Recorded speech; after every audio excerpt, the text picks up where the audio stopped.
Father, keep on blessing me. Say that see you on your job, boy, steady testing me. And that furnace of affliction, baking me like bread top of sesame. I come through like a fine gold, you know, a righteous recipe. I grew past the thorns and thistles and shade in my vicinity. There's a juice for every 12, so most circles there spinning as if you ain't black, Hispanic, or Native American, you ain't no kin to me.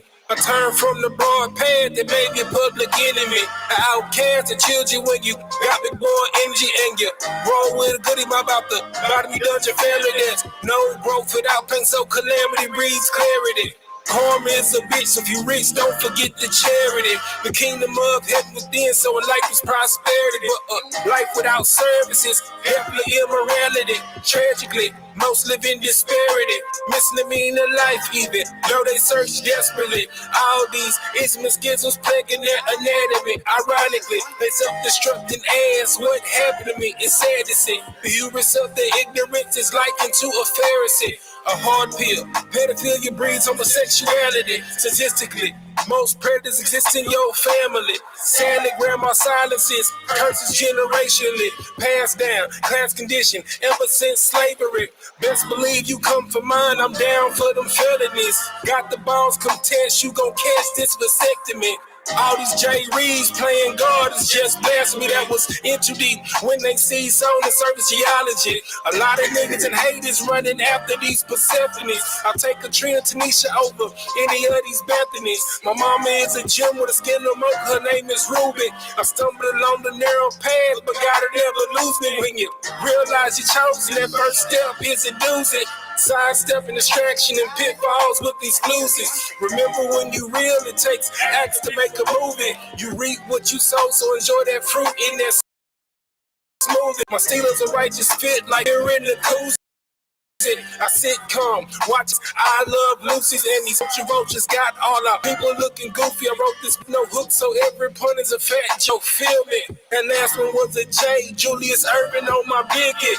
For the cash money, most Lil Wayne's neglect the currency. To be a King Von, they'll make out the Magnolia shorty. The truth hurts to end this, coming very shortly. The day of the Lord is more darkly than that rapture story. Most outwardly show bravery, but inwardly are cowardly. Because to be righteous makes you stand out awkwardly. Roll tide, ends in waterfalls and rocks sharply. And your vessel watch the shore because Babylon is falling. And that handout you got you complacent on dependency.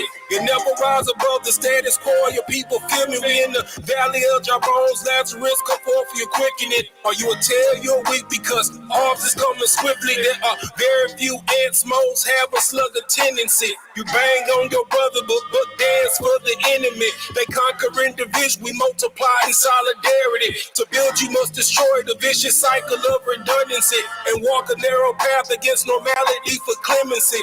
Most despise wisdom and rather live in their infancy. A man puts away childish things and show consistency. The kingdom is at hand. Red and blue pill, choose wisely.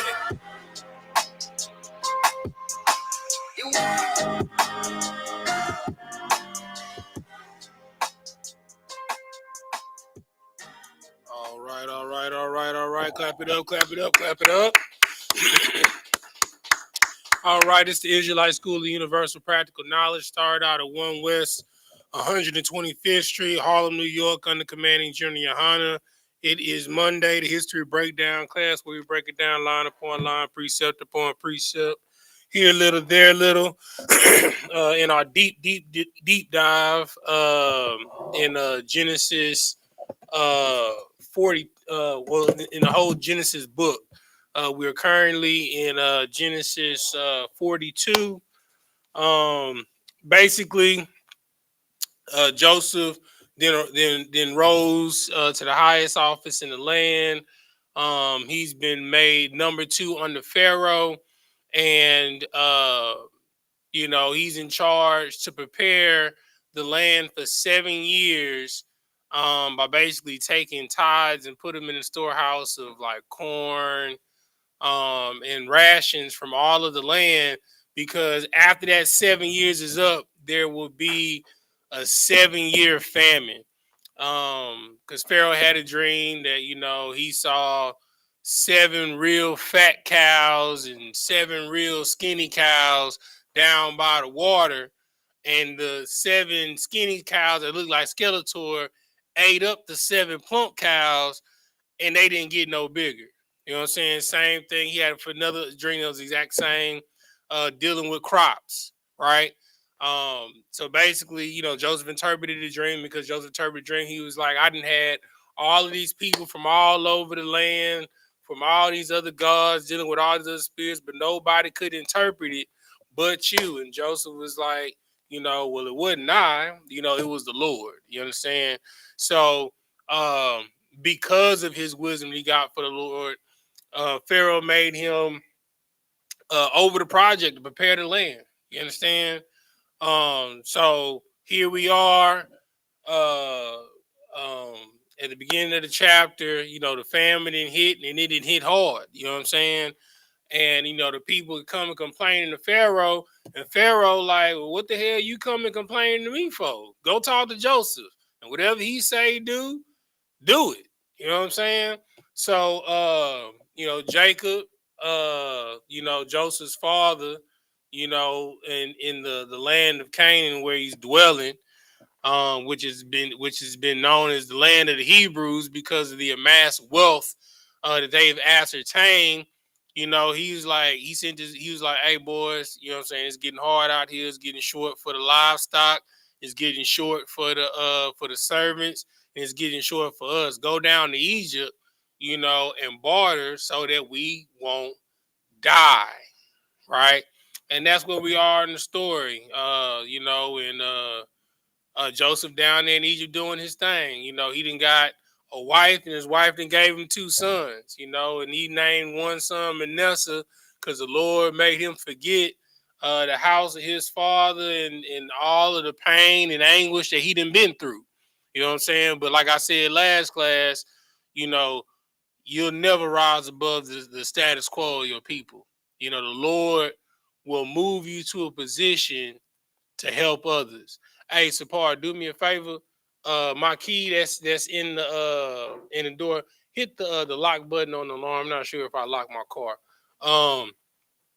But you'll never rise above the status quo of your people. The Lord will move you from situation to situation. I mean, in hell. Joseph had been through hell. He was in the lap of luxury, and from there to being kidnapped, from being kidnapped to being in prison. You know what I'm saying? For years. That boy's in there for at least 5 years, at least. You know what I'm saying? We know for sure too, but he was already in there for a time already. You know what I'm saying? So and he went through all that to raise up into the land, and he feeling himself, he done got draped out, the Pharaoh and put gold chains around his neck, like on some Suge Knight stuff, like welcome to death row.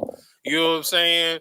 And, he was like, the Lord had finally delivered me, and finally remember me, my affliction, forget, the turmoil that I had in my father's house. You know what I'm saying? And now, here come his brothers. You know what I'm saying? And that's where we are in the story. We're going to start at Genesis 42 and 7. When you got it, go ahead and read it. Genesis 42 and 7. We're going to backtrack a little bit before we pick up where we left off.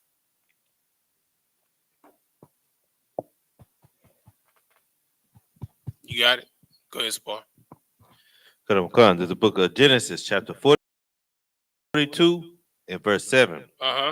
And Joseph saw his brethren, and he knew them, but made himself strange unto them, and spake roughly unto them. And he said unto them, whence? And they said, from the land of Canaan, to buy food. Now let me ask you a question. So, and we went over this like at the end of last class, and we're gonna review some scriptures. Moving on. Why did Joseph make himself strange to them, and why did he speak roughly to them?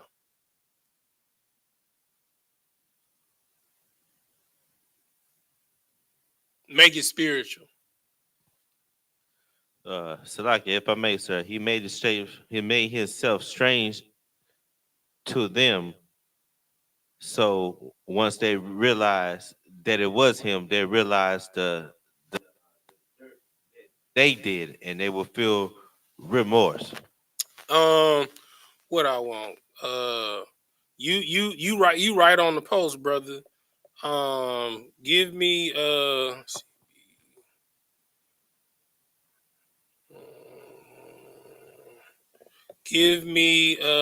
Malaki, give me Matthew 10 and 16. Matthew 10 and 16. So we can find out why Joseph made himself strange to his brothers and spoke roughly with them. When you got to go ahead and read. Khan. This is the book of Matthew, chapter 10, verse 16. Mm-hmm. Behold, I send you forth as sheep in the midst of wolves. Mm-hmm. Be ye therefore wise as serpents and harmless as doves. You understand? When you dealing with any situation, right? Like, you got to be as wise as a serpent. You understand? Like, when somebody that you ain't talked to, in some months, in some years, just randomly call you up and he all chummy on the phone. Oh, what's going down, brother, man? I ain't seen you in a while, but I mean, your phone still work. You know what I'm saying? You still come to class on the same days you come to class. You know what I'm saying? Your schedule ain't changed. You know what I'm saying? But, he's like, man, I ain't seen you in a while. Like, I ain't seen you either, brother. What's going on? You know what I'm saying? You don't deal harshly with them. I mean, even though the reason why that person is calling you is because that 9 times out of 10, that person wants something. You know what I'm saying? And in this case, Joseph sees what he saw in the dream is what we're about to find out. You know what I'm saying? So in every situation, you always be wise. You know what I'm saying? But make yourself harmless. You feel me? You don't, you know, what's the scripture?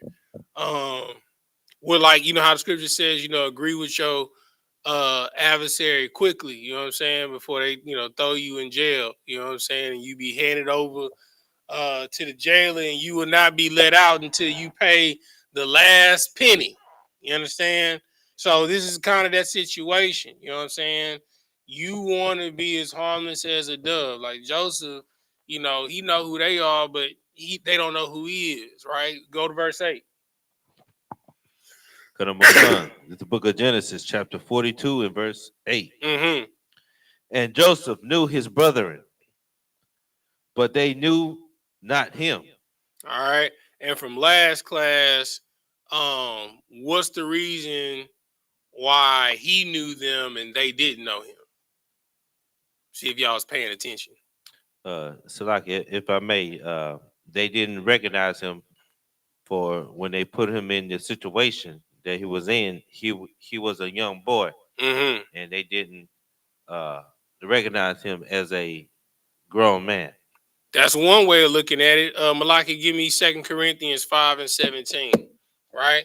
So it's two changes for sure in Joseph, right?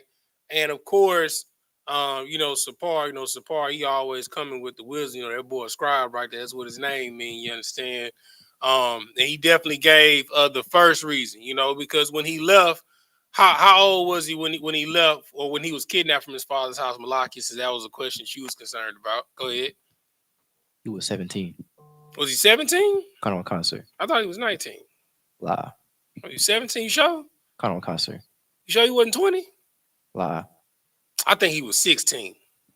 You positive he was 17? Positive, sir. Oh, okay. I just make a show. Just testing. All right. So he was 17 when he left, and now they showing up to him now. How old is he now, Malaki? 30. 30 years old, bro. You know what I'm saying? That's 28 years, bro. You know what I'm saying? That's I mean, hell, you don't see nobody in 5 years and you roll up on them, you might not recognize them. But 17? You know what I'm saying? Not only, but it's interesting because Joseph immediately recognizes his brothers.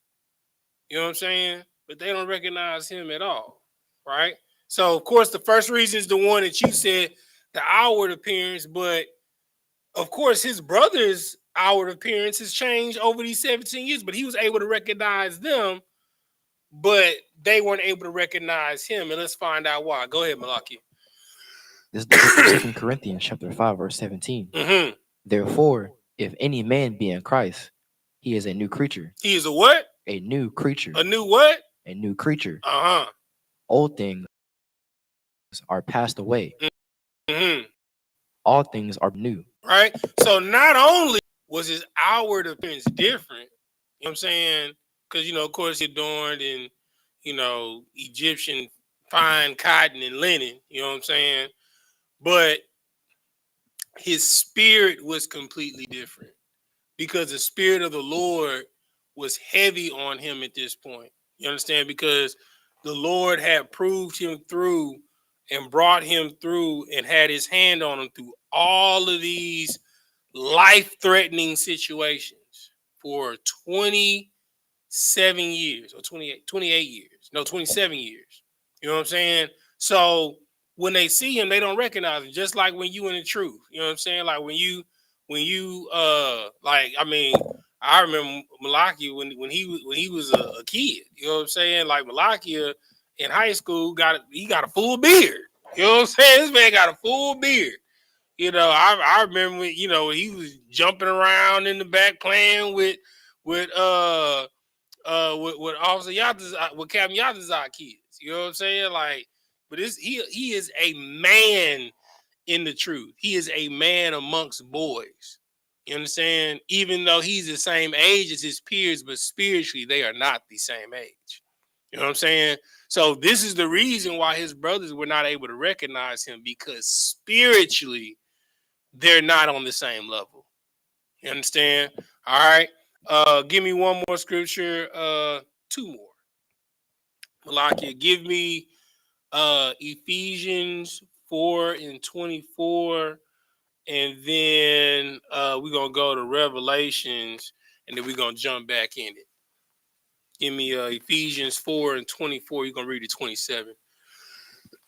Sir. This is the book of Ephesians, chapter 4, verse 24. Mm-hmm. And that ye put on the new man, which after God is created in righteousness and true holiness. So the only way that you can become a new creature is through righteousness. Why is that? What makes you brand new by being in righteousness? What makes you different from everything and everyone else?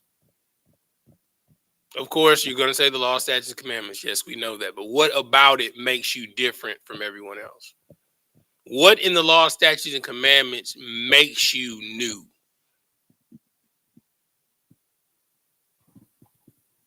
Go ahead.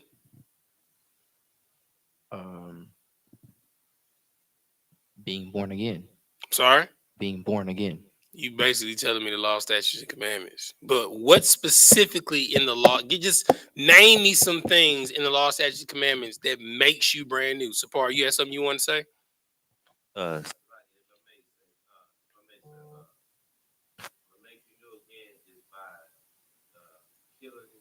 Your old man daily. How? Don't say the law, we know it's the law, statutes, commandments, but I want to know what. Give me some examples of what specifically in the law, statutes, commandments makes you a new man. By battling your desires, by battling your flesh daily. Give me an example. Like, for example, if you are a brother that was a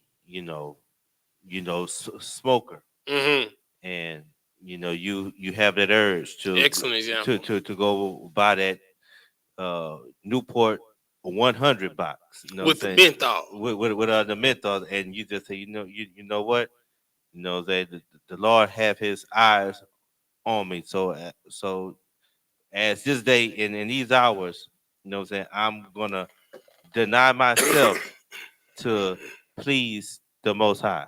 Right. So that's one example. Another example, right? So you don't do that anymore, right? Another example is how you eat, right?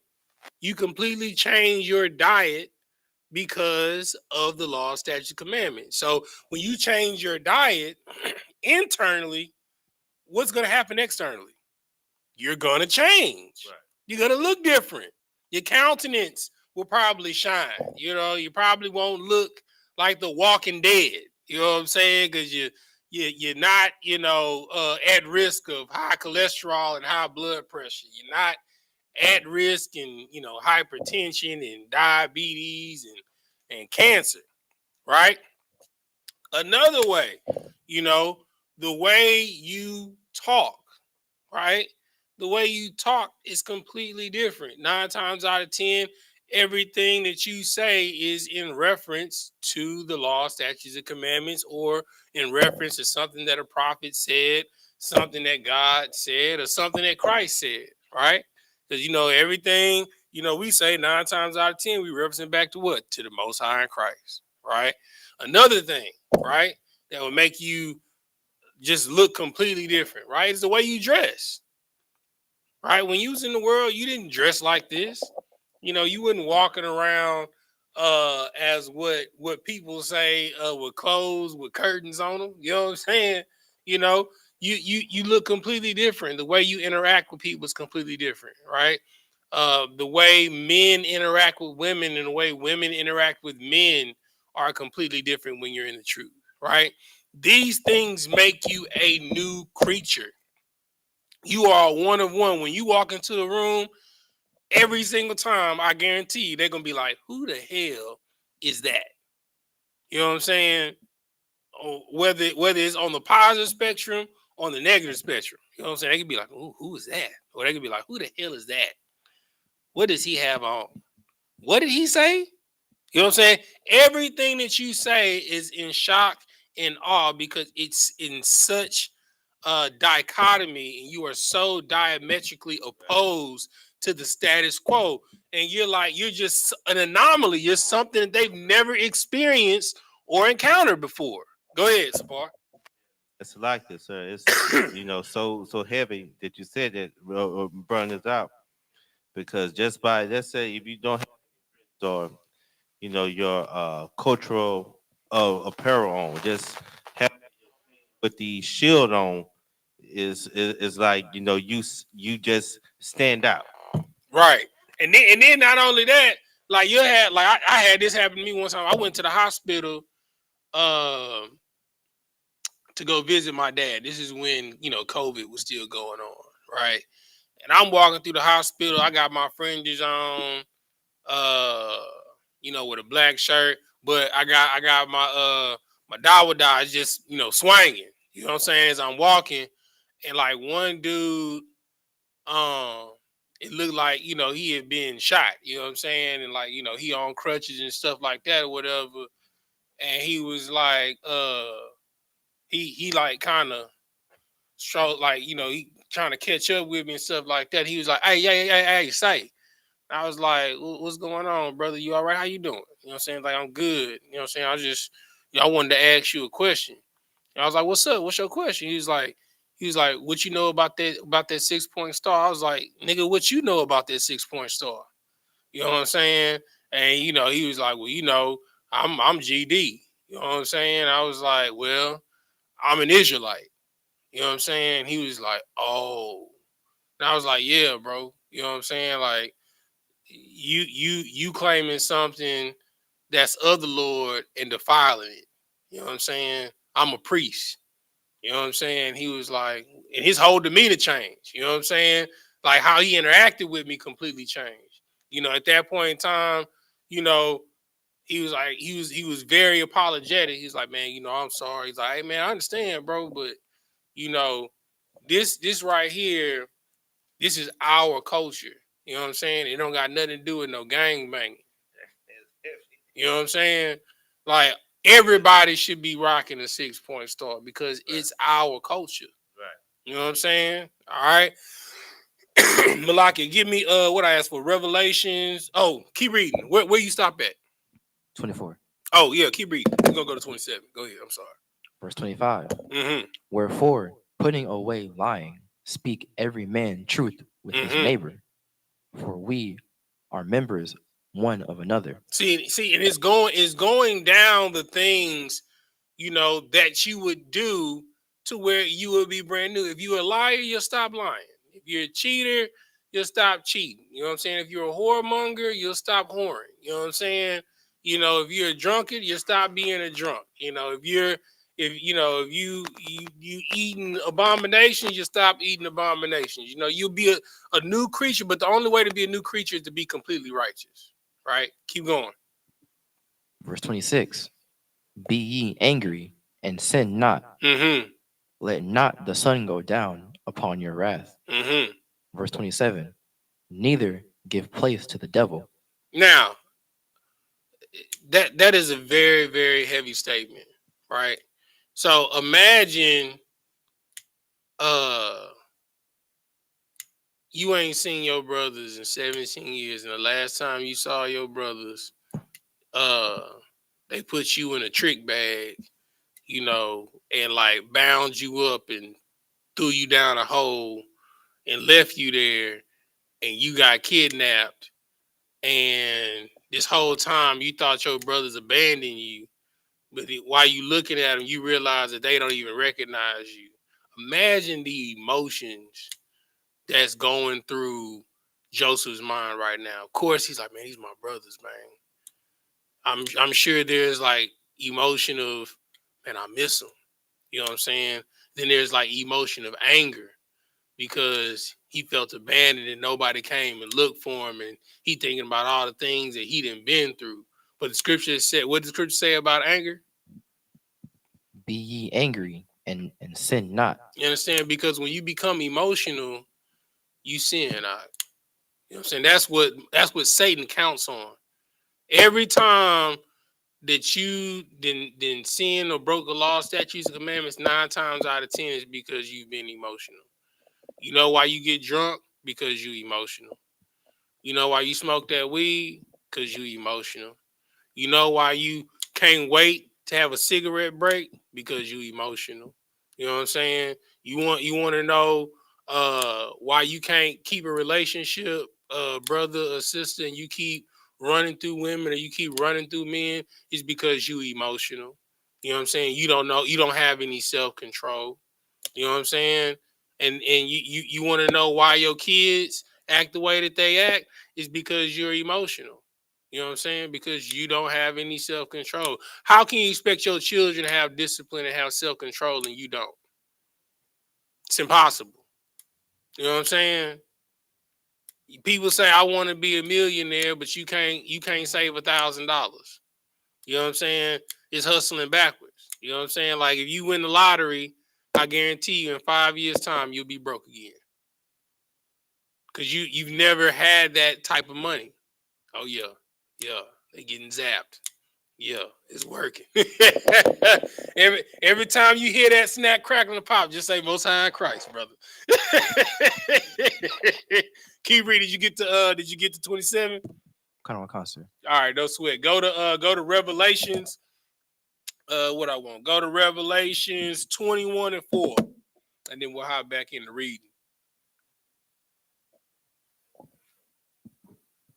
This is the book of Revelation, chapter 21, verse 4. Mm-hmm. And God shall wipe away all tears from their eyes. He shall do what?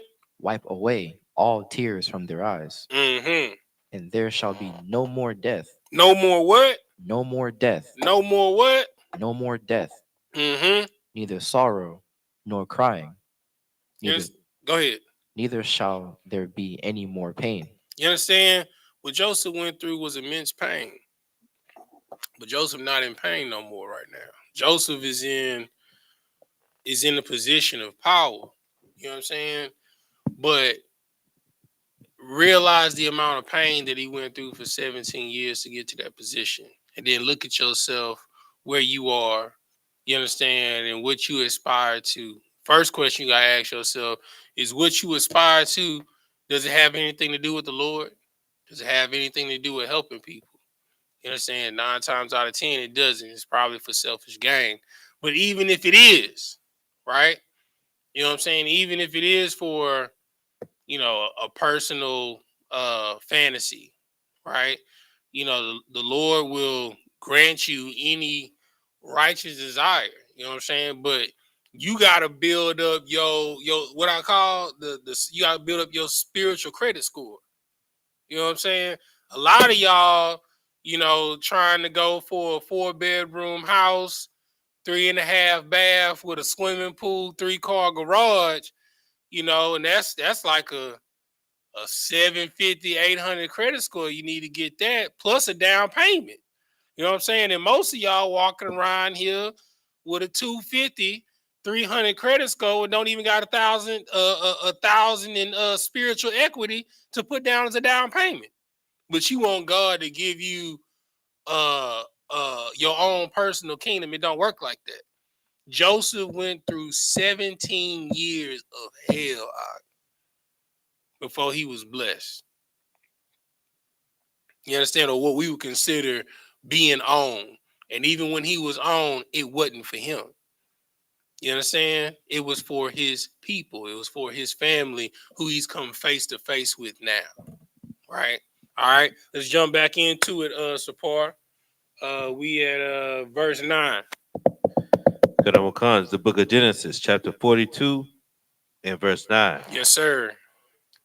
And Joseph remembered the dreams which he dreamed of them. And he said unto them, Ye are spies to see the nakedness of the land. Ye are come. And they said unto him, Nay, my lord, but to buy food. We are thy servants. Come. Because remember in the dream, the dream that he had was that his father and that all his brothers and his mother-in-law, that they would bow before him.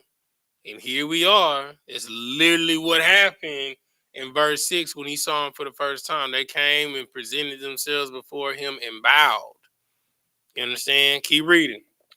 Verse 11. We are all one man's son. We are true men. Thy servants are no spies. Verse 12. And he said unto them, Nay, but to see the nakedness of the land, ye are come. And thou said, Thy servants are 12 brethren, the sons of one man in the land of Canaan. And behold, the youngest is this day with our father, and one is not. Verse 14. Verse 14. And Joseph said unto them, This is it that I spake unto you, saying, Ye are spies. Hereby ye shall be proved by the life of Pharaoh. Ye shall not go forth hence, except your youngest brother come hither. So what does he mean by you shall be proved? So like he was meaning that you should be proved, that if you can prove that the youngest brother, which he is, should come in front of him. What's another word for proved? Another word for prove is that like you should have the evidence of the youngest. So to get the evidence of something, you would have to do what, or put something through what to get the evidence. Starts with a T. You have to test it. Get that brother a hand. You know what I'm saying? You gotta test it, right? So Joseph is saying, okay, I'm gonna put what y'all saying to the test. You know what I'm saying? To see if y'all are who y'all say y'all are. But the whole time, Joseph is really having a little fun at his brother's expense. You know what I'm saying? Keep reading. Good on, we'll come. Verse 16. Send one of you and let him fetch your brother. And ye shall be kept in prison. In where? In prison. In where? In prison. In where? In prison. That your words may be proved, whether there be any truth in you, or else by the life of Pharaoh, surely ye are spies. Hey, Sapar, go to your messenger and read the first definition that I sent you. It's the first screenshot. It's from the Black's Law Dictionary. You know, y'all, y'all gonna learn some truth today. You know what I'm saying? Yeah, that's the one I want. The first one. That's the one I want right there, brother. Kanamakan, hell, the name formerly given to a place under executioner chamber, where the king's debtors were confined, rich definition, I believe. All right. So what does that sound like? That sounds like a political prisoner. Sounds like a prison. Right. Right? So hell, like by okay, so we know in the truth that hell is what? Hell is a condition on earth. Right. And what did you say, Malaki? Say it on the mic. A condition. Right. So both of y'all are absolutely right. Okay. Hell is a condition, right? But it's also a place, right? A place can cause a condition, right? Prison is hell. You know, I don't know if any of y'all never been in jail before. You know, if you haven't, I pray that you don't never have to go, because it is literal hell. You know what I'm saying? Go ahead, Sapar. Because the Harris County jail is hell. Yeah, 1400 Lubbock, brother. You know what I'm saying? It is hell on earth. You understand? You are deprived of your rights from the moment that you hit the door, and you know you're deprived of them. They make sure you know. You know what I'm saying? They make you strip down. You know, do cavity search. You know what I'm saying? Make sure you bend over, grab your cheeks. You know what I'm saying, and cough to make sure that you don't got no contraband. You know how the meaning that is as a man. You know, to walk in somewhere, you know, they make you strip of what you own, put it in the bag. You walk in into a room. If you got, you being processed with people, y'all, butt to ball sack. You know what I'm saying? They make y'all turn, bend over, and cough. You understand? You know how the meaning that is as a man? They treat you like an animal. Go ahead. And then they have a woman in there weighing 130 pounds. Right. Over the whole operation. Right. Which makes it more demeaning. Right. And then they have in that level inside the jail, mostly we see the cops with the black shirts. They have the white shirts like they're pure or something. Right. Good night. Right. You know what I'm saying? So when you go to jail, when you go to prison, it is considered hell. Right. So Joseph is sentencing his brothers to hell. Why?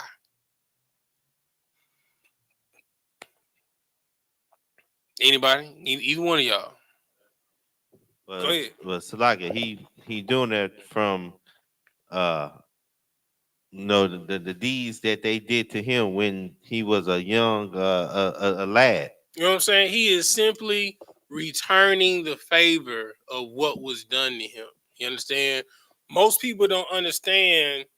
Okay, let me ask you a question. Let me ask this question. I kind of basically went over it last class. Why do people go to jail, or why do people go to prison? Does anybody know?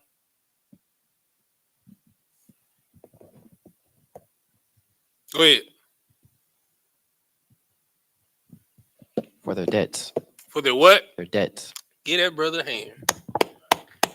So Paul, read the next screenshot I gave you. Definition. Read civil debt or death. Read civil death.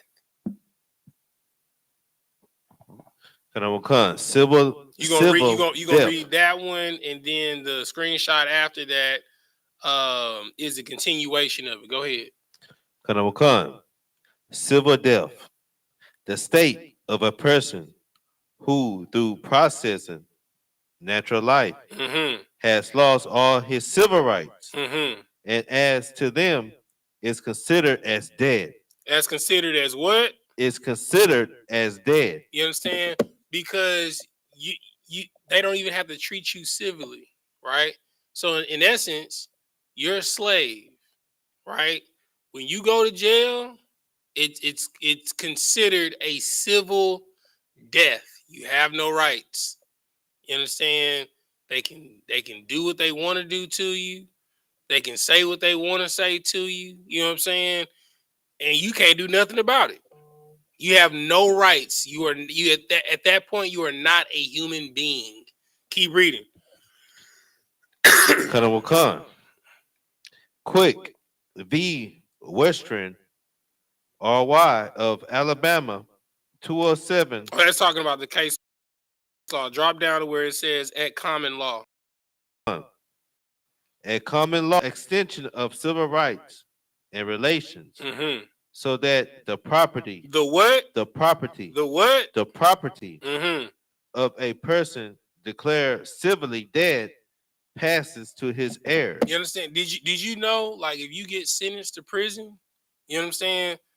They like let's just say, you know, you had a wheel, right? And it was meant to go to certain people and stuff like that, right? Let's just say, you know, your son is a F up, right? But you had in your will, you know, you didn't want to go to your oldest son, you wanted everything to go to your second son, right? Or let's just say your second son ain't old enough, you know, and you and his mama not together. You understand? Until that child is old enough, the person that is the adult is the executor over their estate until they're mature enough. And that person can run your estate into the ground because you're dead. Everything that is your property, and if you don't have anybody, guess who it go to? It go to the state. You understand? Go to the next screenshot.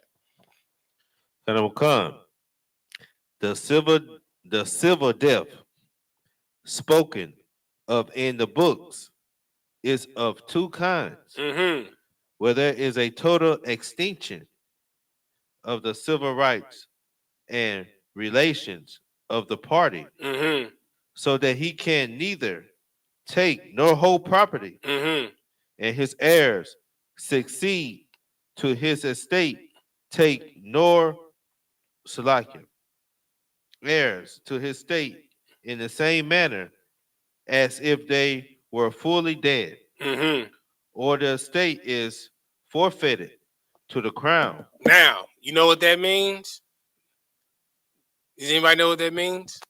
That means if it's outside of the so-called Republic of the United States, it goes to the crown in England. Okay, but before that, right, when it was talking about the heirs, right? So it said, read it one more time. I'm gonna see if you're gonna pick up on it. Kanawakan, they where there is a total extinction of civil rights and relations of a party, so that he can neither take nor hold property, and his heirs succeed to his estate in the same manner as if they were, as if he were really dead. It's like if he were really dead, and that means that if the original author of the will or the heir, if he was to be in that situation, the ones that he put in the will is on the same level as him. But not exactly. So and what has he been relegated to? He been relegated to a okay, but in prison, okay, yeah, you're civilly dead, but in prison you're a what? You're a slave. So that means your kids are what? Slaves as well. Well, boy, like that is insane. That lets you know the reason why Blacks, Hispanics, and Native Americans, why we're in the condition that we're in. And no matter what generation comes, we don't rise above, because it's just like they don't have to have you physically on the plantation with chains on you anymore. You know what I'm saying? And they used to be just like breed you just like pit bulls. And whatever child you had, that was they slave. Just like whenever a dog has a litter of pups, you know what I'm saying? Are those pups the dogs? No, it's the owner of the dogs. And the owner of the dog can do with those pups as he sees fit. If he want to kill the pups and put them down, or if he want to sell the pups. You know what I'm saying? And that is the condition that we are in. When you go to prison, it don't matter if you was a millionaire, you know what I'm saying? You had 40 properties, you know what I'm saying? And you had a safety deposit box, you had, you know, $1 million tucked away in the safe deposit box, you know, and you had like a whole bunch of cars. All of that is seized. You know what I'm saying? So your children and your wife immediately become slaves. They're poor. They have nothing. They have nothing to trade and bargain with, because what happens when the government comes and busts you? They seize everything. They freeze your assets. They freeze all of your bank accounts. So you can't even pay your bills. So what does that mean your women and children have to do? They have to go and work. They have to go and fill out 1099s and W-2s and be in this system.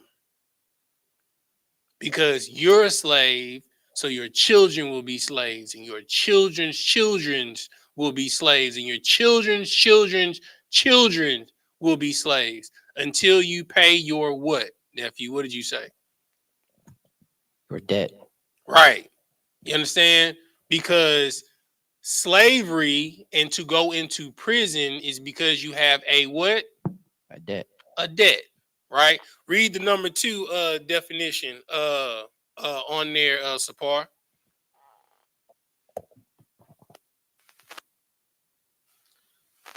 Number Khan, the number 2 definition. Where there is an incapacity to hold property or to sue in the king's courts attended with forfeiture of the estate to the crown of the first kind, are the cases of monks professed and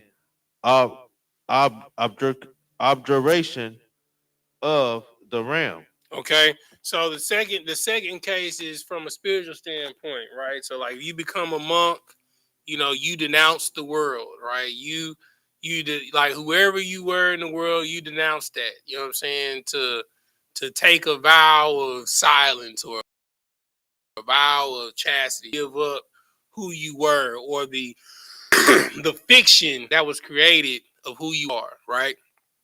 Now, let's get to the last definition of what nephew was talking about, the last screenshot I sent.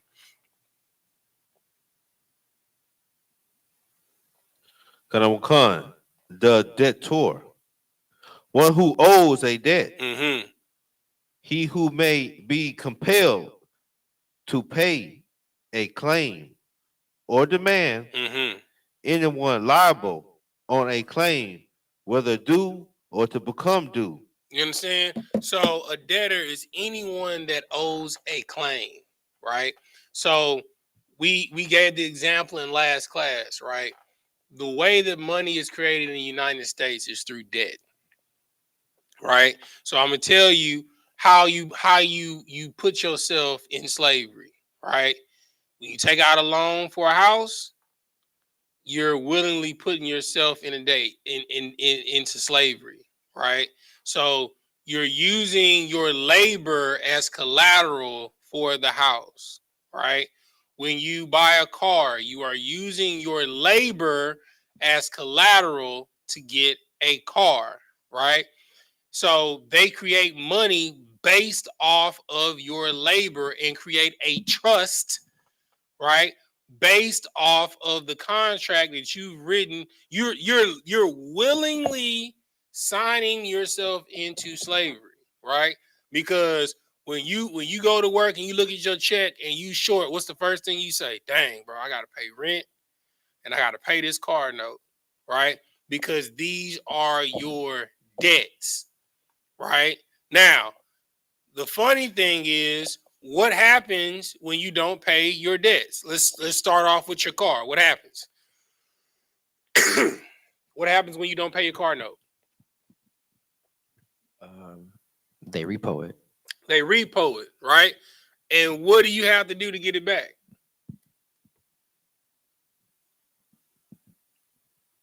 Pay a fee.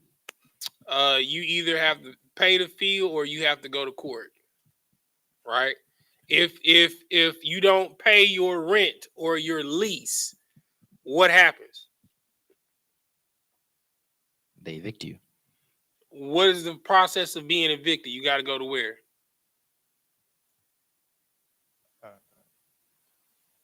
Court. Got to go to court, right? And if you're not able to pay the debt that you owe, do you know what they used to do?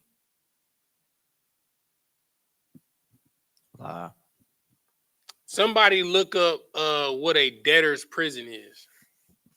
Somebody look it up. Look it up on your phone, Sapar. Look up a debtor's prison.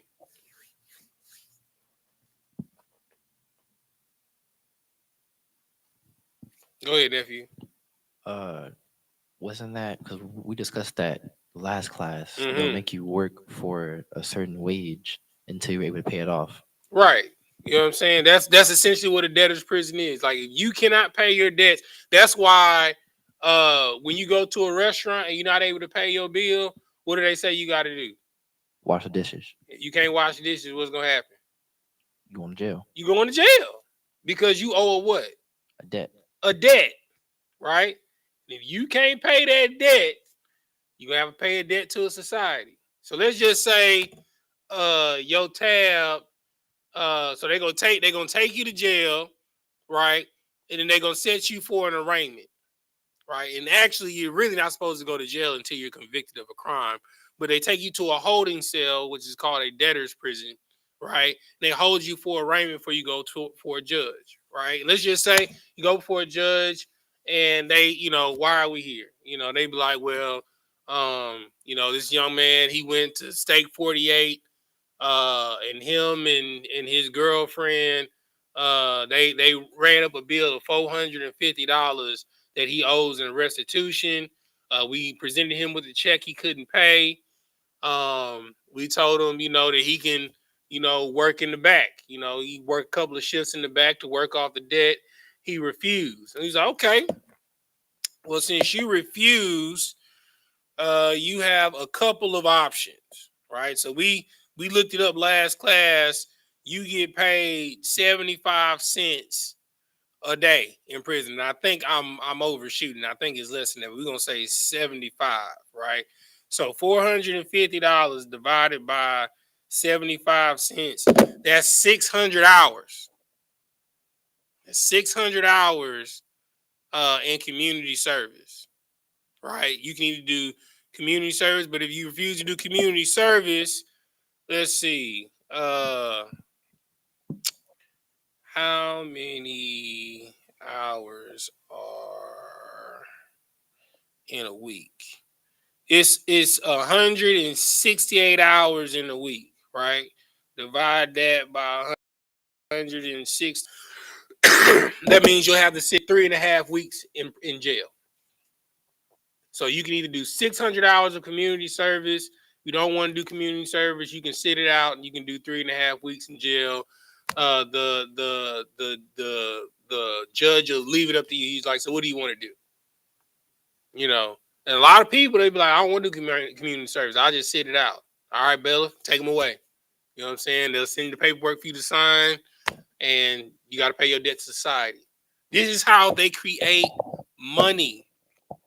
The money that is in circulation is about is based off of the willingness of the slave contracts that you have put yourself in, right? Your car, as a slave contract because it's based off of your labor. You know what I'm saying? Your home, it is a slave contract. It is based off of your labor. They have smaller slave contracts, which are called credit cards. It's based off of your labor. This is no different than when you was on the plantation and the plantation owner would send you with a list to go to Henry's whatever store to pick up some goods from him. You understand? And when you would go there, you would go and it would be based off of credit, right? That your master would have a store of credit. What is that store of credit based off of? It's based off of the labor of his slaves and what his slaves are able to produce. So that at the end of the day, when it comes to settle up the debt, based off of that labor he communicated, that he accumulated over the year and the goods that he got from it to sell off, he's able to pay off his debt to society. This whole infrastructure is based off of slavery. Nothing has changed, right? So bringing it back to where we are dealing with Joseph, right? He already said, he's like, I'm going to test you, right? And while I'm sending one brother away, the rest of y'all going to sit in jail because in Joseph's eyes, they owe a debt. And what is the debt that they owe Joseph? For letting him get kidnapped. For how? For letting him not only kidnap, what else? What else did he go through because he got kidnapped? He went through slavery. He went through slavery. And what else happened after he went through slavery? Thrown in prison. He went to prison. You know what I'm saying? So he was in hell in prison for 7. He was. To be a slave is another form of being in prison. So he wasn't in confines of the dungeon. He was at a halfway house. You know what I'm saying? Working. You understand? He got kicked out of the halfway house and put in the dungeon. So for 17 years, he been paying restitution for a debt that wasn't his own. So when he saw his brothers, he was like, oh, yeah, y'all got restitution. You understand? A debt is a debt. I worked 17 years for y'all. You understand? Y'all going. All right? All right, let's get back to the story. We had 17.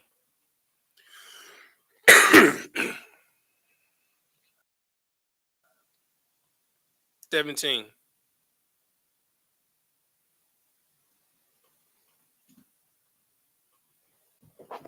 Whoever you got it, Sapar? Genesis 42 and 17? Genesis 42 and verse 17.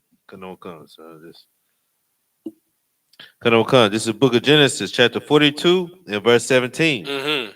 And he put them all together into ward 3 days.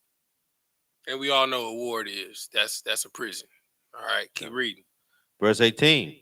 And Joseph said unto them, the 3rd day, this do and live, for I fear God. Mm-hmm. If ye be true men, let one of your brethren be bound in the house of your prison. Go ye, carry corn for the famine of your houses. Now, okay, why did Joseph say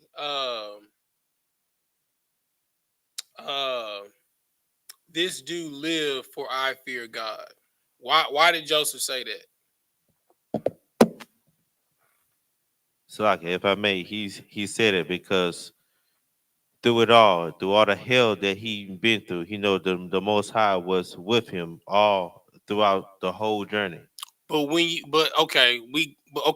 So because of that, what did he gain? He gained wisdom. He gained what? Wisdom. All right, that's what I want to hear. All right. Give me Proverbs 1 and 7, and then one of y'all give me Ephesians chapter 2 and 26.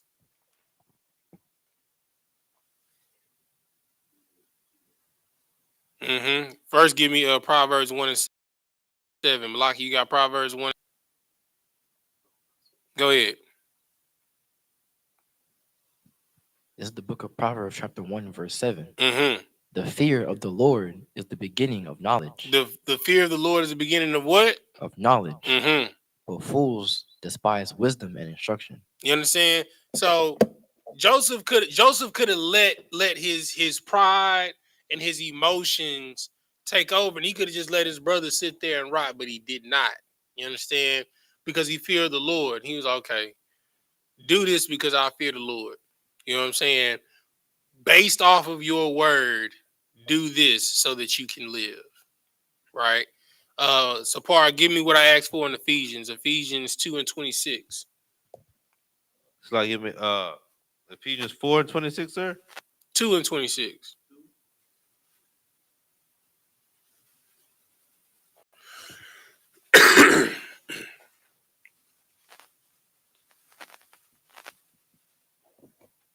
Ephesians 2 and 26, sir. Chapter 2, I see I might have meant 4. 4 and 26, sir. Yeah.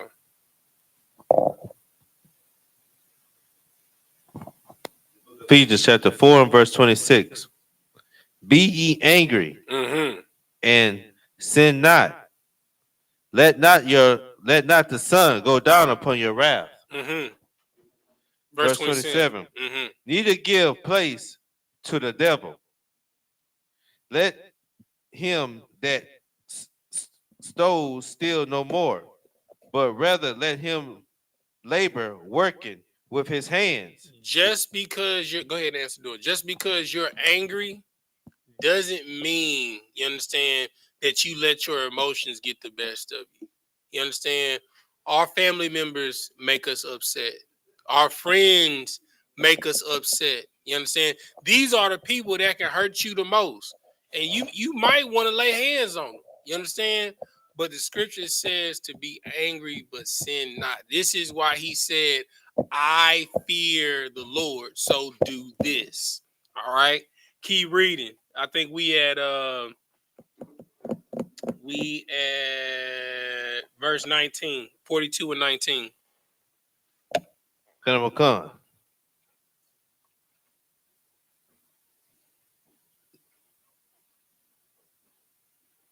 This is the book of Genesis, chapter 42 and verse 19. If ye be true men, let one of your brethren be bound in the house of your prison. Go ye, carry corn for the famine of your houses. Verse 20. But bring your youngest brother unto me. So shall your words be verified, and ye shall not die. Malaki, give me Job 36 and 8. And Aaron, when you get opportunity, you get settled. Give me Hosea 5 and 15. Keep reading. And they did so. Verse 21. And they said one to another, we are verily guilty concerning our brother, in that we saw the anguish of his soul when he besought us, and we would not hear. Therefore is this distress come upon us. You understand? So basically, what they saying is that I'm gonna let you go read verse 22. Verse 22. And Reuben answered them, saying, Spake I not unto you, saying, do not sin against the child, and ye would not hear. Therefore, behold, also his blood is required. You understand? So basically, he's saying like because of what we did 17 years ago, we now being punished for it. You understand? Which lets you know that it's been on the Most High in Christ. You know what I'm saying? Which lets you know that it's been on their mind for 17 years. They didn't feel guilty for 17 years. They ain't forgot because I mean, and they ain't did nothing about it. Like they tried to cover up the fact, like my dad always told me to take your ass whoopings head on in life. You know what I'm saying? Whether you getting one by me or you getting one through life. You know what I'm saying? Just get your ass whooping out the way. You know what I'm saying? Like I don't like waiting for butt whoopings. You know what I'm saying? Like waiting to go to court. I hate that. Come on, let's get it over with. Let's go to court right now. You know what I'm saying? Having to wait, having to hurry up and wait. Because you gotta you wake up, you're rushing to brush your teeth, you're trying to breeze through traffic to hurry up and wait. Because you don't know if they're going to call your name at the beginning of the docket or the end of the docket. You know what I'm saying? And then you got to be, first they call roll like you in class. You know what I'm saying? They call roll like you in class, so you can say present absence. If you don't say present, they hand your name over to the county clerk. A warrant is immediately issued. You know what I'm saying? If you late. You understand? And then after they call roll, then you got to sit there and wait. So if it's like 75 people on the docket, my last name start with a W, so I'm in there. You know what I'm saying? I'm gonna be in there for a minute. You know what I'm saying? So this is how it goes. You understand? Like when you are being put through the furnace of affliction, you understand? The Lord will have you go. Well, he about to read. Who got Ephesians for me?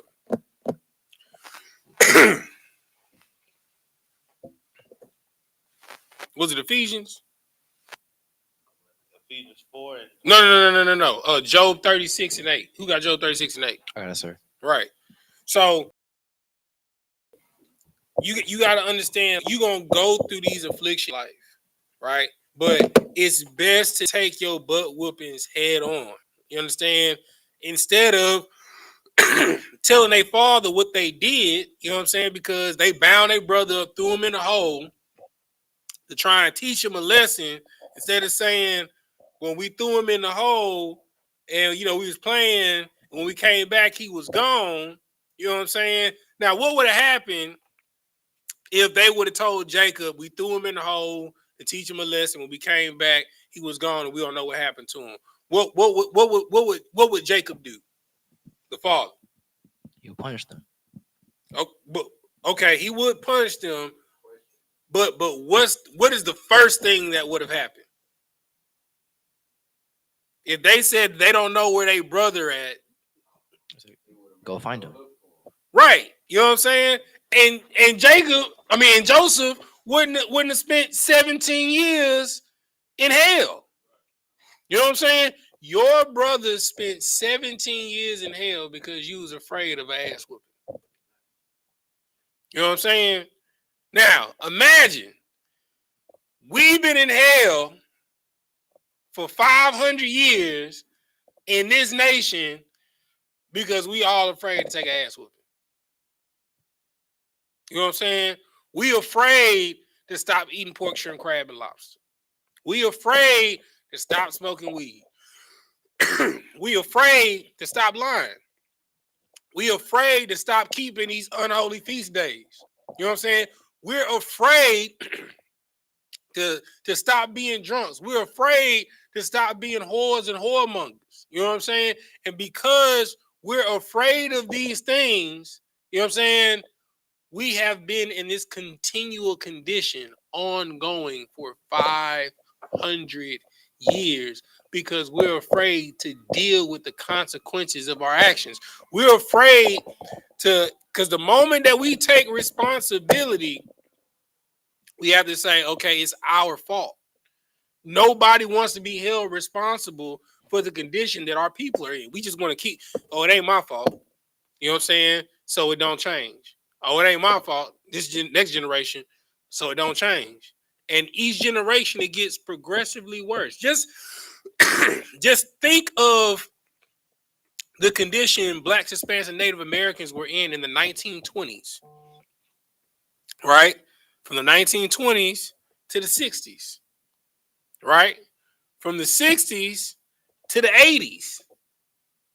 From the 80s to the 90s. From the 90s to the 2000s. Now we in 2024, and horror culture is at an all-time high. The Sukianas and the sexy reds got our daughters and women destroyed. Beyonce got y'all wanting to be independent women. Now y'all cougars without a husband and children. You know what I'm saying? While Beyonce is married with a daughter and twins. You know what I'm saying? Like, they pushing this drug culture on our people, this drill culture on our people, so that we'll be utterly destroyed as a people. We did not act like this or carry ourselves like this in a mass. You want me to show you your future? Show me the state of your children. And looking at the state of our children, when they become adults, this world will be hell. You know what I'm saying? Because we will all be in prison. It's cool to do drugs, like drugs, like drugs. I'm talking about kids is out here zombied out. You know what I'm saying? In middle school, bro. Kids doing cocaine in middle school, bro. Kids doing heroin. We talking about hard drugs in middle school. I saw a picture of a girl having her gender reveal in gym period between classes. Like she was in, I think she was like in the 6th grade. And like her family was there, the boy, you know, is her husband, you know. But she was in 6th, it was a child, a 6th grade girl pregnant by an 8th grade boy. And they having a gender reveal in the gym, the gym period between classes. You know what I'm saying? Like, we are utterly destroyed as a nation. And the only way that's going to change is by us taking responsibility. We can't kick the bucket down no more. Like Christ, like the Most High said that he has to send his son, because if he doesn't, there will be no one else to save. And I believe him. Because debauchery and whoredom, you understand, and pornography and debauchery, it's just a normal way of life. It's nothing. Like, bro, to see homosexuality and Rod Smith culture plastered on all entertainment is insane to me. Like, they have homoneurotic sex scenes in movies, in TV shows now. That is disgusting.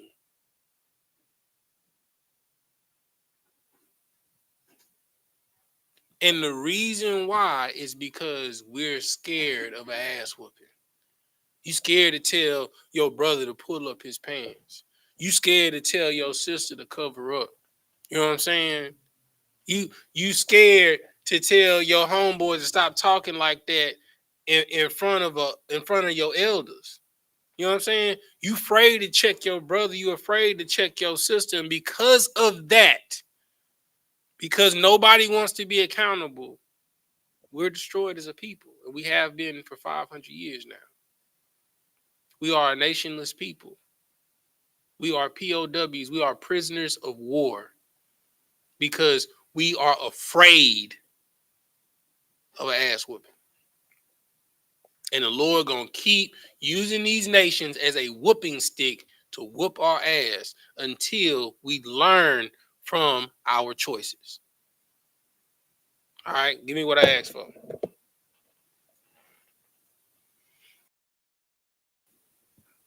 This is the book of Job, chapter 36. And if it be bound in fetters and be holden in cords of affliction, then he sheweth them their work and their transgressions that they have exceeded.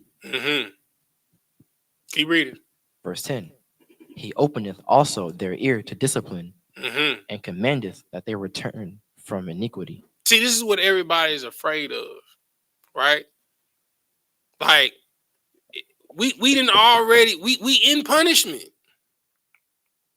Like, it's insane to me, right?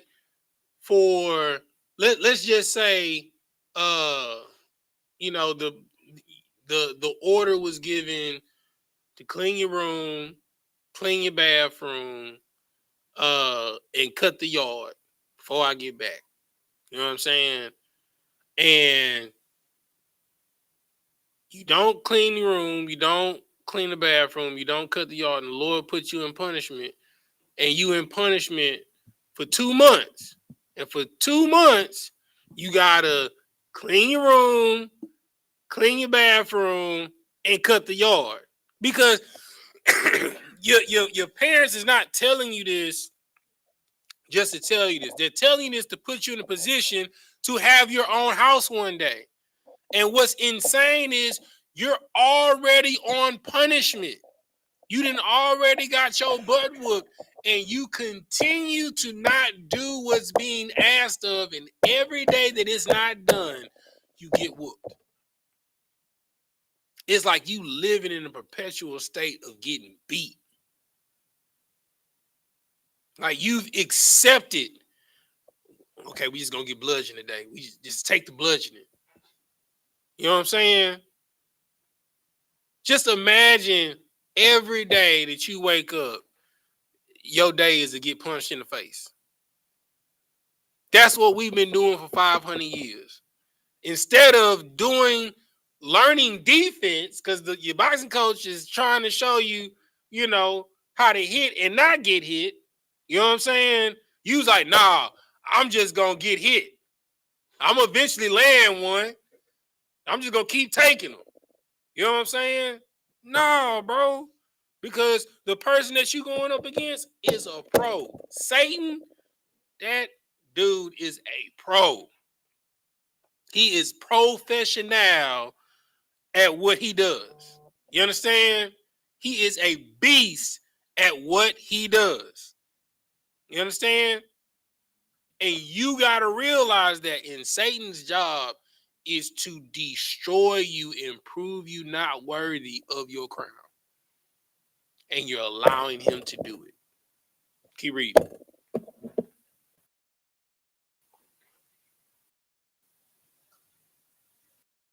If they obey and serve him, they shall spend their days in prosperity and their years in pleasures. Verse 12. But if they obey not, they shall perish by the sword. You know what I'm saying? So what you gonna do? You gonna keep getting bludgeoned? Because it ain't gonna stop. Either you gonna change or you gonna die. That's what God's saying. You know what I'm saying? And if they would have changed then, if they would have took their accountability then, you know what I'm saying? Joseph would have never went through the situation that he went through. But understand this also. The Lord will take anything meant for evil and turn it into good. You understand? But somebody had to pay for the sins, right? Because you know Reuben was wicked because he was sleeping with his daddy's wife. You know the other brothers they was murderers. Two of the brothers, Simeon and Levi, they was murderers. They murdered the whole city. You know what I'm saying? Without going through the proper channels to get vindication for the sin that was done against their sister. You know what I'm saying? That's called a crime of passion, right? And then the rest of the brothers are liars because they covered up their sin of what they did to their brothers. So guess what? Since none of y'all want to take accountability for what y'all did, Joseph got to pay. So for 17 years, Joseph paid for the sins of his brothers. You understand? And guess what? He didn't fold, which is why he was in the position that he's in now to save his brothers. That's Christ. You understand?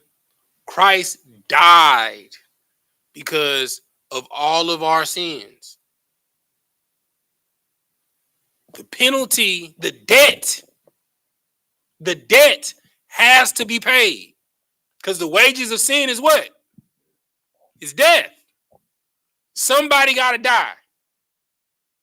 So Christ was like, you know what, Father, I got it. I mean, I don't want to do it, but let not my will, but your will be done.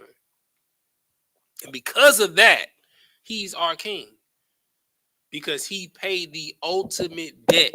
So all you got to do is make a choice, but you are BSing. You around here on bullcorn.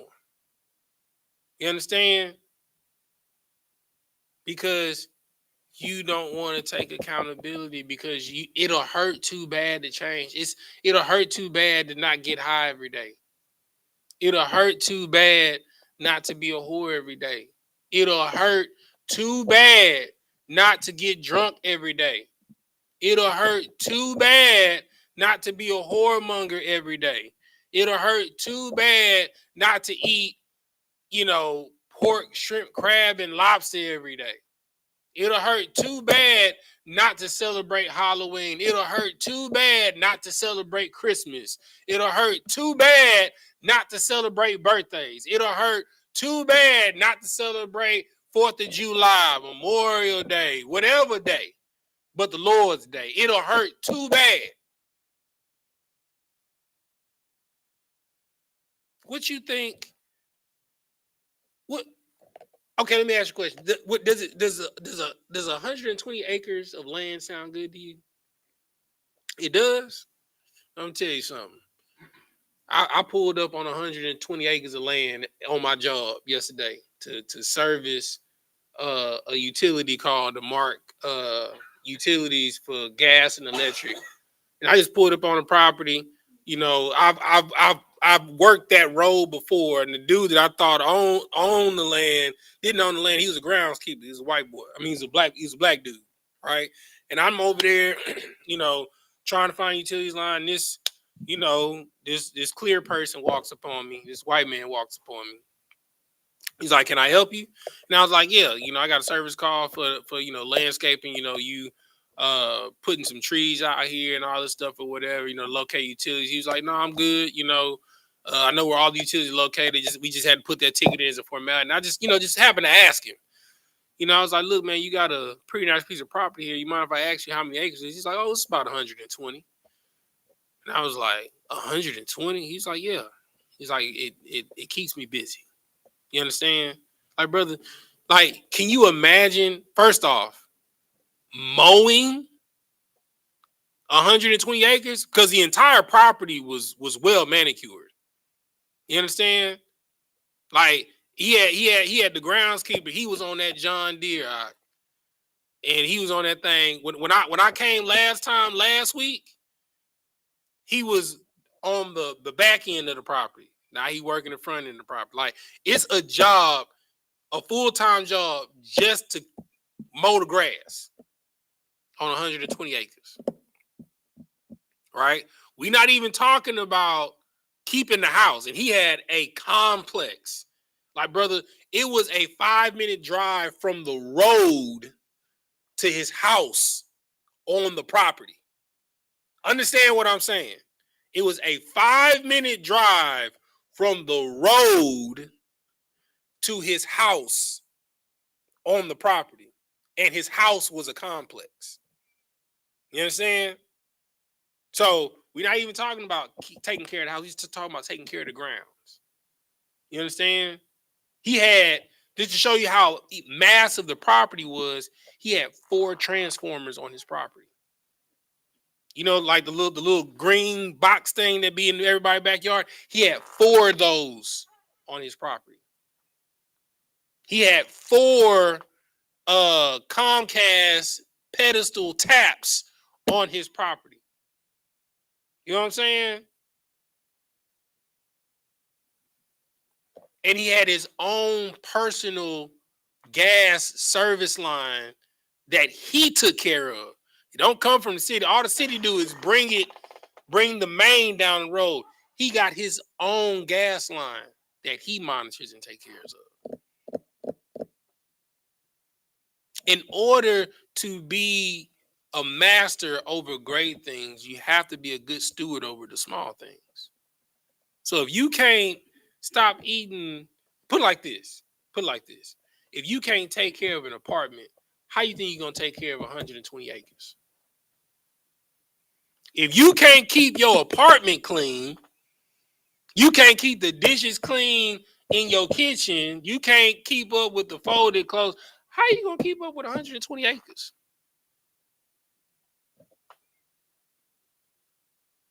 Because at that point, you over people in your house. He got groundskeepers, housekeepers. You know what I'm saying? It was something else that he told me that somebody else was a keeper of. You know what I'm saying? He got people that monitor his security. You understand? Then he got people that run his stables. He had stables out there. You understand? That was on a whole nother set of land that he owned outside of the 120. So he probably had close to 200 acres out. How can you be responsible for something great if you can't even be responsible for yourself? You can't even make the decision to put the weed down. You can't even make the decision to put the abominations down. You can't put your flesh aside to have what you desire. Because like Aaron said, 120 acres sounds amazing. I would love, and brother, it was the most beautiful. It looked like paradise on his property. He had ponds and lakes on his stuff. You know what I'm saying? It was beautiful. Probably had deer somewhere out there in the back in the forest area on his land. Like, brother, he had a type of land. If somebody came on that land and came up missing, you probably wouldn't find the body. That's what you call private property. Like, brother, it's going to take the cops 5 minutes from the gate. I'm sorry, 5 minutes from the road because the gate was tucked off back from the road. It's going to take the cops 5 minutes from the road to get to the house. And I'm going to see him coming from a mile away. And then he was ducked off on some random country farm road with a dead end and it's one way coming in. So I'm going to see you coming from a mile away. But to get to that, you got to be able to take care of you. Before you can have a wife to watch over, you got to be able to take care of you. Before you can have a wife and kids, you got to be able to take care of you. Before you can have a car, you got to know how to take care of a bike. Before you can have a house, you got to be able to take care of your room in your mama house. You can't take care of your room in your mama house and clean up the little small stuff that you got. How you going to take care of an apartment? You can't take care of an apartment. How you going to be able to take care of a house? For all of y'all that say that y'all want to be, real estate moguls and own property, if you can't maintain one piece of property, how you gonna be a landlord? You're not gonna be a landlord. You're gonna be a slumlord. This is what's gonna happen because their property gonna look like your property because you don't take care of your stuff. So what they gonna do? They're not gonna take care of your stuff. All they're gonna do is, hey, the guard disposal broke. Hey, the handle on the microwave broke. Hey, the AC broke. Hey, it's a leak in the roof. You know what I'm saying? Hey, the power went out. You know what I'm saying? Like, they just gonna call you, just gonna blow your phone up. And if you're not handling those small things in your house, Why would the Lord trust you with a bigger house or with multiple houses? And what Christ say, in my house, in my Father's house, or what? Many mansions. Christ want to give you a mansion, but you got to be able to take care of the temple first. You understand? Give me the other one I asked for. Give me Hosea 5:15.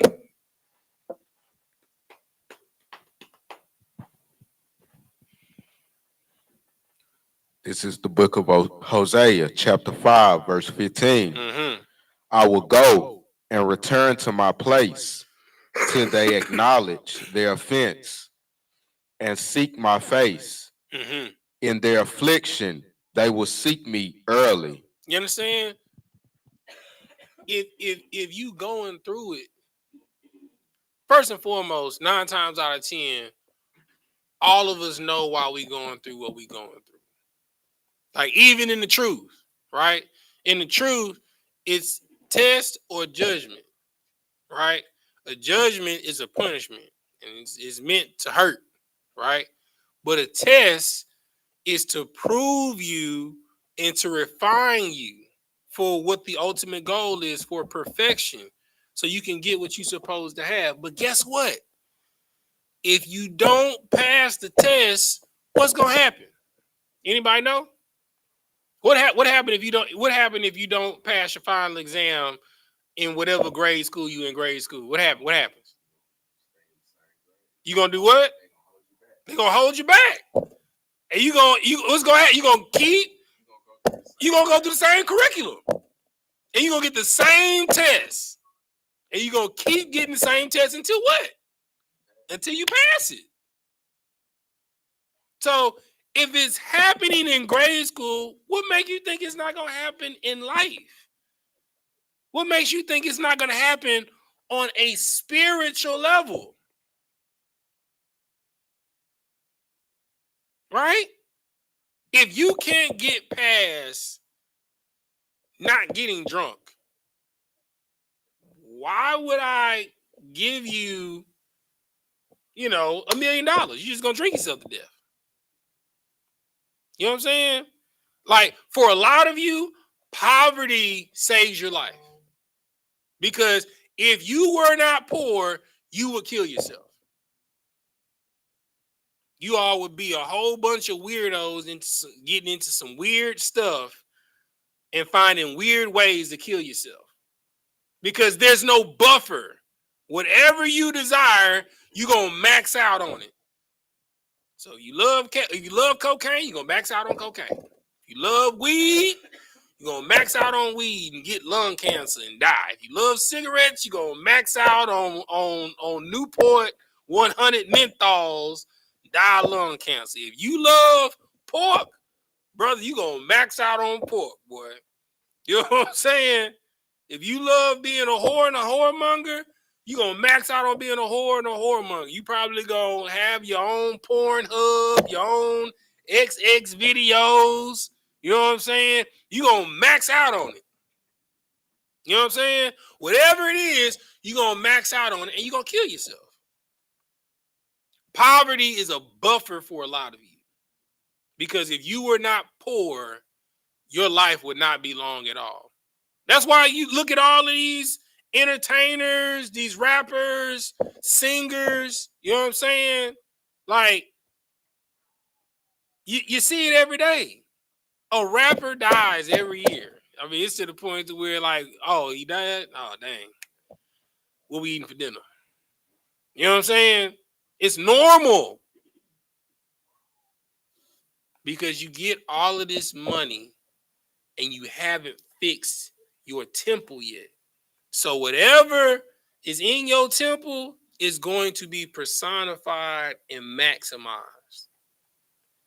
That's why the Lord doesn't give you what you ask for, because it's not that he doesn't feel that you deserve it, because Christ said he has many mansions for you. But he knows if he gives you this, you'll kill yourself. So you need to be on Section 8. You need to be on WIC. You need to work 18, 20-hour shifts. Because if you didn't have something to occupy your time and you had all the money and everything that you desire, you would kill yourself. It's that simple. All right. See what's it's 807. All right. Well, we stopped at 22. Yeah, we started 20. Let's go to 42 and 23.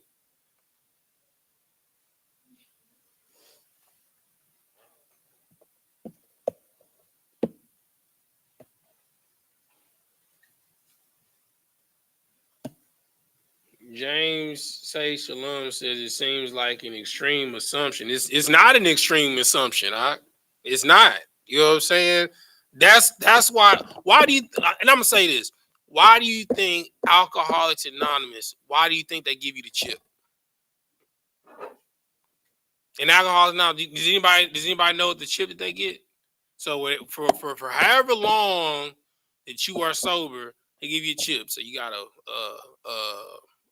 6-month chip, get a year chip, get a 2-year chip, 5-year chip, 10-year chip, right? That chip is to remind you, you understand, that you can do it, right? This is our chip that we can do it, right? This was written so that you can live a life and live it more abundantly. When you don't follow this, what happens? Not only do you get what is the wage of sin? Death. You know what I'm saying? Like, bro, like it literally says it. Like he said seems like an extreme assumption, right? Okay, let's use one of the examples that I gave. So he says it's an extreme assumption, right? Okay, this is something that is easily accessible right now. Cigarettes, right? We all know somebody that smokes at least a pack to 2 packs a week, right? We all know somebody like that, right?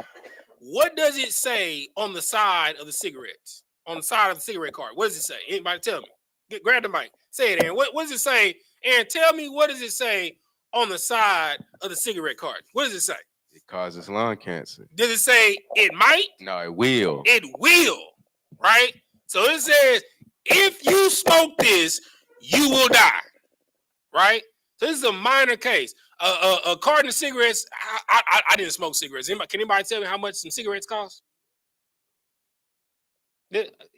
How much they cost when you smoke? How much the Newport 100s cost? Newports, they was like probably like $6-7. They $6-7. So I know they went up. You know what I'm saying? What you got? Yeah, sure. I seen this week. Sure, them jokers are $11.12. But inflation. You know what I'm saying? Right? Okay. So if you love smoking cigarettes, right, and you got all the money in the world, you know what I'm saying? You don't got nobody to check you. You know what I'm saying? You be like, man, instead of just buying a pack, I'm gonna go and buy the carton. You know what I'm saying? So I can just have them on deck, and I can smoke when I want to smoke. Right? I'm gonna smoke all the cigarettes I want, because you already do it now in poverty, right? And what is the end result of the people in poverty that smoke cigarettes? What happens? They die. From what? Lung cancer. You know what I'm saying? When you got money and you want to do coke, you gonna do a coke mountain. You gonna be like Jon Snow in Blow. You know what I'm saying? You feel me? And you gonna OD. It's not a matter of if, it's when, because you have no inhibition, you have no buffer to stop you. You know what I'm saying?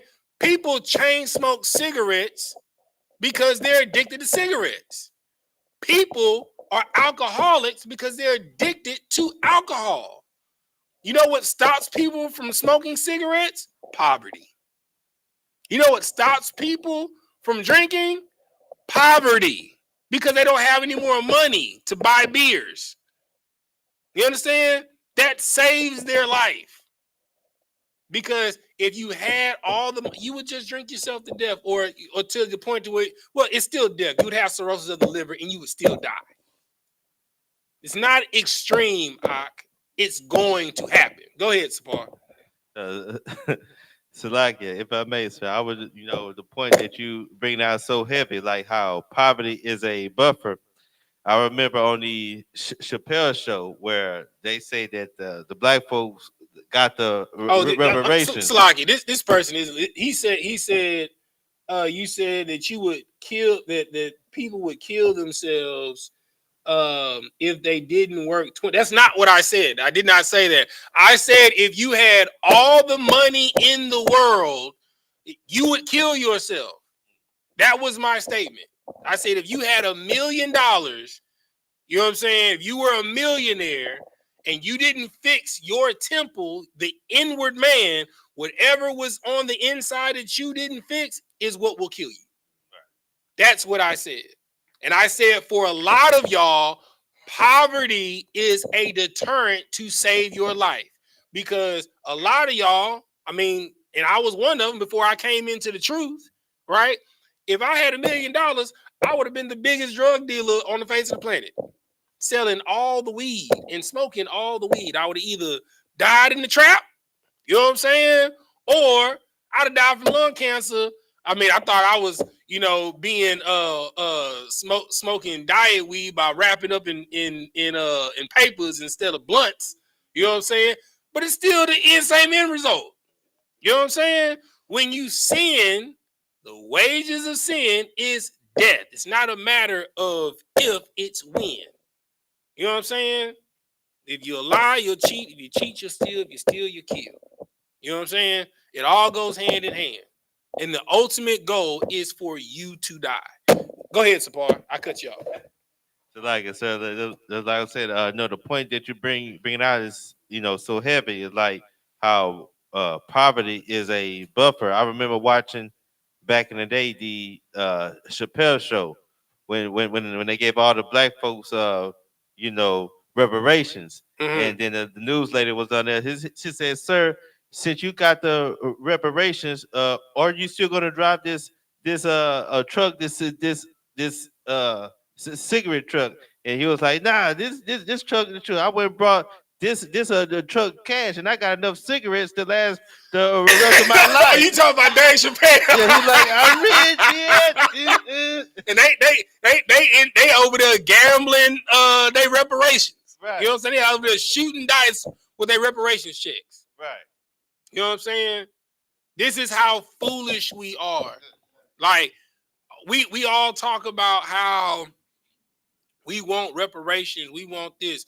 Brother, if Blacks, Hispanics, and Native Americans got reparations for all the atrocities that was done to them, I guarantee you within 10 to 15 years, and that's a high number. I think it'll be lower. Wealth will be back in the same hands. Because you didn't fix this. You still have a poor man's mindset. You understand? As a man thinketh, so he is. So if you hood and you get rich, what are you? Hood rich. Because you still going to do hood stuff. You know what I'm saying? You going to go buy a whole bunch of jewelry. You know what I'm saying? You're going to go buy a car. You're going to go put a system in it. You know what I'm saying? You're going to go get a nicer apartment. You're going to be staying in the loft now. You know what I'm saying? You're not going to own nothing. You know what I'm saying? You're going to have a poor man's mentality with money. And what's going to happen is all the money that you're going to have is going to go back into the hand of the wealthy because you didn't fix this. You have to fix this to change this. As a man thinketh, so he is. That is in the Bible. You understand? You have to change your mind the way you think. The scripture says you will be transformed by the renewing of your mind. You understand? And until as a people we change this, we will continue to utterly be destroyed. All right? Come on, let's keep reading.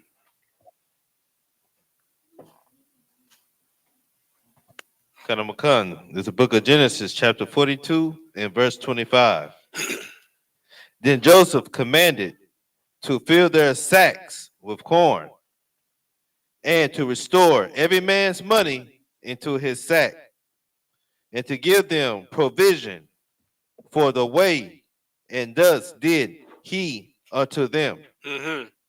Verse 26, and they laded their asses with corn, and departed thence. And as one of them opened his sack to give his ass proventer in the end, he espied his money, for behold, was in the sack mouth. And he said unto his brethren, my money is restored, and lo, it is even in my sack. And their heart failed them, and they were afraid, saying one to another, what is this that God have done unto us? Why were they afraid? Because their money was in their satchels of corn. Salakia, if I may, they were thinking of what Joseph said to them earlier about them being spies, and they were like, "Yo, this is the perfect thing that's gonna happen." So they're gonna believe that we are spies when we are not, when we're just coming to get food for the famine. But why would he think that? From the scare that Joseph put into them earlier when they was bowing before him. Right. So okay. So what was the money for? The money was for them to do what they needed to do, which was what? To basically to survive, to buy corn. There you go. There you go. So the money was to buy corn, right?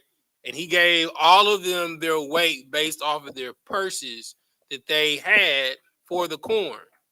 And then when they opened up their satchel, the purses to buy the corn was in the satchels of corn. So essentially, not only is Joseph already holding one of their brothers hostage in prison for them to come back, you understand, to bring the younger brother to prove that they weren't spies, but now they're technically thieves. But they didn't know that Joseph commanded his servants to put it back in the satchel. You know what I'm saying? So it's like now we already got to explain the fact that we came back without another brother again.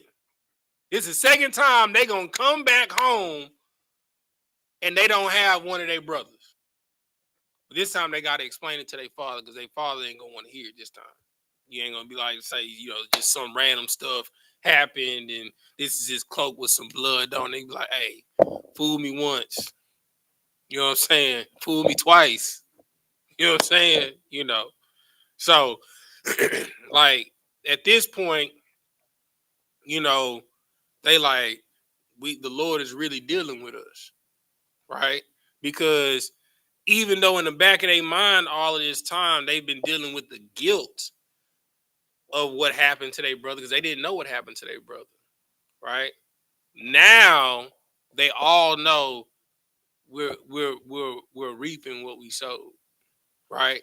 Because for everything that you do, there is a debt, but they don't understand that Joseph is really already paid the debt for all of them. You know what I'm saying? For all of their sins. You know what I'm saying?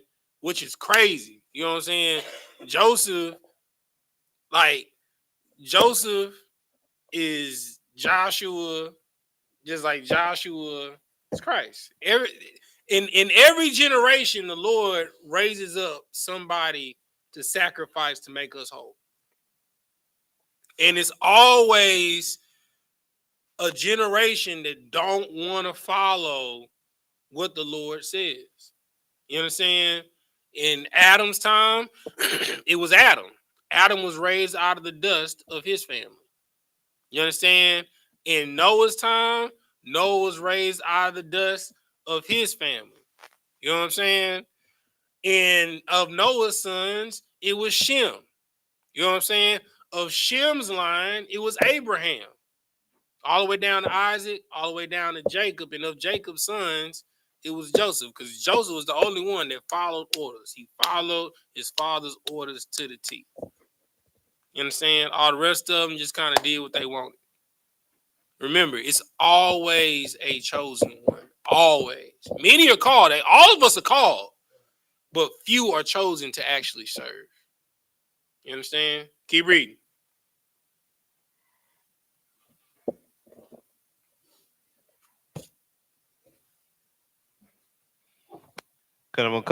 Verse 30. The man who is Lord of the land roughly to us. 29. Well, you know what? You know what? We'll stop right here and we'll finish out the rest of the chapter next week. This is a good stopping point. You go ahead. What you say? You want me to finish 29? No, because 29 picks up when they get to their father's house, right? So, hold on. He asked a question online. What did he say? Do you support reparations for people with a black mother but a non-Israelite father? Brother, I don't support reparations, right? At all. You understand? Can anybody guess why I don't support reparations? Go ahead. Going back to what you said earlier, we would kill ourselves. You said what? We would kill ourselves. That's one. Yeah. Go ahead, sis. That's not why, but I don't believe they'll give it to us either. Go. What were you gonna say, Sapar? Why do you think I don't believe in reparations? Salakia, sir, because you have faith in the Most High, and the earth was made for our sake. You close, brother. Go ahead. Because if you don't work for it, you're not gonna value what you get. That's a good answer. That wasn't where I was gonna go, but that's an excellent answer, right? The reason why I don't believe in reparations is because you could never pay the debt that's owed to my people. There is no monetary value that you could pay me for 500 years. There's no monetary value for that. There's no monetary value that you could pay me for Emmett Till, for a Sandra Bland, for a Tamir Rice, for a Philando Castile, for an Alton Sterling. There's no monetary value that you can pay me for Seneca Village, which is Central Park, for Rosewood, for Black Wall Street, for it. Every man-made lake on the East Coast and down south is built on top of a black town. There's no monetary value that you can give me for that. There's no monetary value that you can give me for every slave that was buck broken. There's no monetary value that you can give me for every slave that was tarred and feathered. There's no amount of money that you can pay me for the mass genocide that you did for Thanksgivings, plural. There's no amount of money that you can pay me for the lynchings. There's nothing that you can give that will amount to being enough. The Lord got us in Christ. That's the only reparation. Seeing you reap what you sow.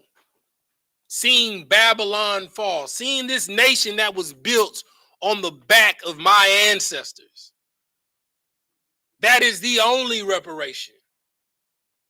And then after that, maybe we can talk about being square. But until that happens, there's no monetary amount that you can pay. Like, if they were to even attempt to have a conversation, they would have to give up the nation. They would have to give up the Americas. And like Sis said, they're not doing that. And even yet and still, it's too much blood in the ground. And as we learned reading the book of Genesis, when innocent blood is spilled, there has to be an atonement, or there will be chaos in the land. And guess what? It's chaos in the land because it's unatoned blood in the ground. The earth is crying out for our slain ancestors, those known and unknown.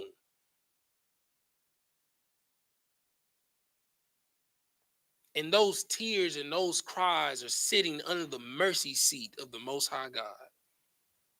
Our prayers fill up the sanctuary of the temple of the Lord like incense smoke. And you can't even see the Most High because of the prayers of our ancestors, the prayers of our people now. So no, brother, there is no amount of reparations. I don't believe in reparations. You can't pay me off for what you did. You got to pay. There's a debt. And as we learn today, it's time for you to go to hell. It is time for you to go to hell, to debtor's prison, for you to pay your debt to the society of Israel, of so-called blacks, Hispanics, and Native Americans. So no, I don't believe in reparations at all. So I hope that answers your question. Are there any other questions in the room? All right, nope. All right, so with that, we will say imagine, which means to stand. Sar, which means to turn. We're going to do the Lord's Prayer first in Hebrew, then in English. Repeat after me. Abanawa, Shabbat Shemayim, Kodash, Hayah, Shemkab, Yahweh, Malakwatha, Daba'ah, Ratazayaka, Hayah, Aisha, Ba'aratazab, Kowah, Hayah, Bashemayim, Nathan Lanawa, Lacham, Call, Yawam, Wasalak Nawa, Kabawat Nawa, Kasalak Nawa, Kabawat Yanawa, Wala'ah, Dabi Ayanawa, Banasaya 1, Abal, Hawashai Nawa, Mayan, Rai, Kaya, Lakab, Hamalakwat, Waha'Allah, Wahata Parak, La'awalamyam, Aman. In the English, Our Father, which art in heaven, hallowed be thy name. Yahweh, thy kingdom come, thy will be done in earth as it is in heaven. Give us this day our daily bread, and forgive us our debts as we forgive our debtors. And lead us not into temptation, but deliver us from evil.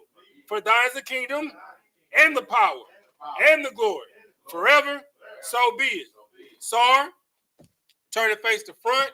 Go give a courtesy salute to the brothers, then to the sisters. Men of Israel, Body Shabbat, Maju, Ra, Yahweh Shem Yahweh Shah Brakatah, Yadamata, Sar, turn your face to sister. Men of Israel, Body Shabbat, Maju, Ra, Yahweh Shema Shem Yahweh Shah, Yadamata, dismiss.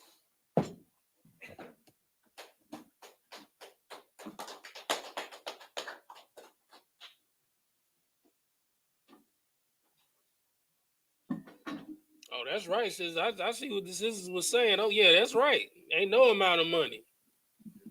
You know what I'm saying? That's right. Goddamn right.